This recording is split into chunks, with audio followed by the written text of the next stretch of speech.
सरल सीधे व्यक्ति को संसार में कष्ट सहने पड़ते हैं, पर चालाक व्यक्ति संसार में सुख पाता है, सफल हो जाता है। सफल नहीं होता, ये गलत शब्द है। सफल नहीं होगा। अभी कोई चालाकी से सफल हो सकता है। रावण जैसा कोई चालाक पुरुष था, सब विद्याओं का ज्ञाता, परम चालाक था। कालनेमिक से बढ़कर कोई चालाक था?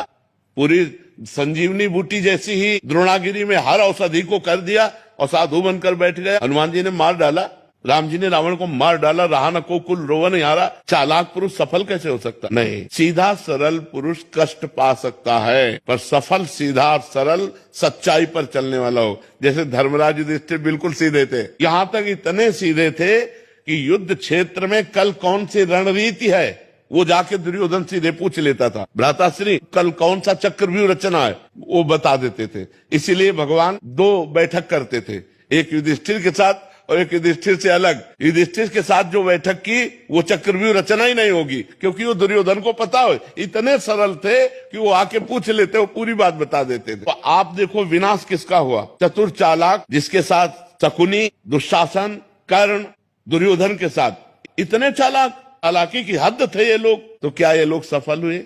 नहीं, सफल हुए सीधे साधे युधिष्ठिर जी महाराज। तो चालाक पुरुष तुम्हें सफल होते नजर आएगा, लेकिन सफल नहीं हो सकता। सीधा साधा पुरुष तुम्हें दुख भोगते नजर आएगा, लेकिन वो दुख भोगेगा नहीं, आगे चलकर वही विजय को प्राप्त होगा।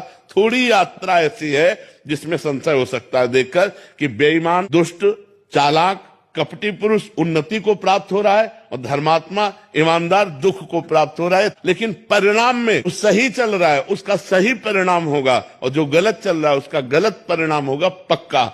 उसका पुण्य उसको साथ दे सकता है, लेकिन जो जीवन का परिणाम है वो ये पद नहीं है। मरोगे तो तुम्हारे साथ पद नहीं जाएगा, तुम्हारे साथ रुपया नहीं जाएगा, अच्छाई जाएगी, तुम्हारे सत्कर्म जाएंगे। और ये पक्की बात समझ लो, जब आपके आचरणों का, और भगवान ऐसी बुद्धि भ्रष्ट कर देते हैं कि खुला आचरण उसकी गंदगी सामने आ जाती है। आदमी की इज्जत चली गई तो किस योग रह गया? तो ये पक्का समझ लो, अच्छा पुरुष और धर्मात्मा पुरुष दुखी हो सकता है लेकिन हार नहीं सकता। विजय को वही प्राप्त होगा, ये निश्चित बात है। सामने से तो बहुत सुंदर दिखाई दे रहे और पीछे जो पाप कर रहे तो मालिक देख रहा है, उसका हिसाब मालिक करेगा। मालिक की दुकान में है सबका जीवन खाता। पाई भर का भी चूक नहीं होती हमारे मालिक से, एक एक बात का हिसाब होता है।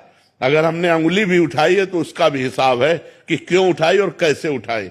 परमात्मा सबको देख रहा है, इसलिए ये मत जानो कि कोई देख नहीं रहा है, हम अच्छाई कर रहे हैं, हमें बुराई पर बुराई मिलती चली जा रही, कोई हमारे देख नहीं। परमात्मा देख रहा है। और जो एक है कि मैं छल कपट बुराई से बढ़ रहा हूं, तो देख लेना तुम नष्ट हो जाओगे।